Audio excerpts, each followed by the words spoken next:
तुम्हाला जर लाखोंच्या पगाराची नोकरीची ऑफर आली तर तुम्ही काय कराल? हातात असलेलं लाखोंचं पॅकेज सोडून कुणी दुसरा मार्ग धरत असेल तर तुम्ही काय म्हणाल? आणि तो दुसरा मार्ग देशसेवेसाठी असेल तर तुमचं म्हणणं काय असेल? अगदी हाच प्रश्न एका तरुणासमोर उभा राहिला आणि त्यानं देशसेवा निवडत IPS होणं पसंत केलं. या तरुणाचं नाव आहे अर्चित चांडक. नागपूरच्या अर्चित चांडकनं पहिल्याच प्रयत्नात UPSC परीक्षेत यश मिळवलं आणि आज तो नागपूरचा पोलीस आयुक्त या पदावर कार्यरत आहे. पण लाखोंचं पॅकेज त्यांनी का नाकारलं? पाहूया.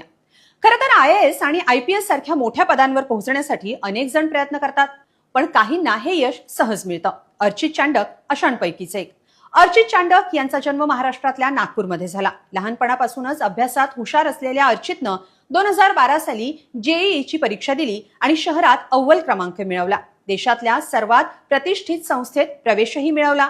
दिल्लीतल्या IIT मधून अर्चित यांनी मेकॅनिकल इंजिनिअरिंग मध्ये BTech पदवी घेतली. त्यानंतर वर्षाला 35 लाख रुपये पगाराची नोकरी अर्चित समोर चालून आली.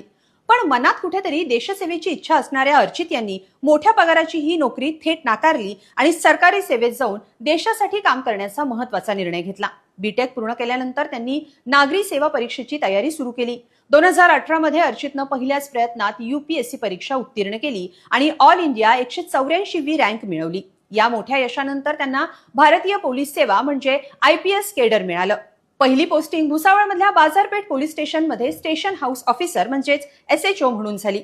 अर्चित चांडक यांना यानंतर प्रमोशन देण्यात आलं आणि नागपूरमध्ये पोलीस उपायुक्त म्हणजे DCP या पदावर त्यांची नियुक्ती झाली. लाखोंची नोकरी सोडणाऱ्या अर्चित यांना अभ्यासासोबतच बुद्धिबळ खेळाची आणि फिटनेसचीही आवड आहे.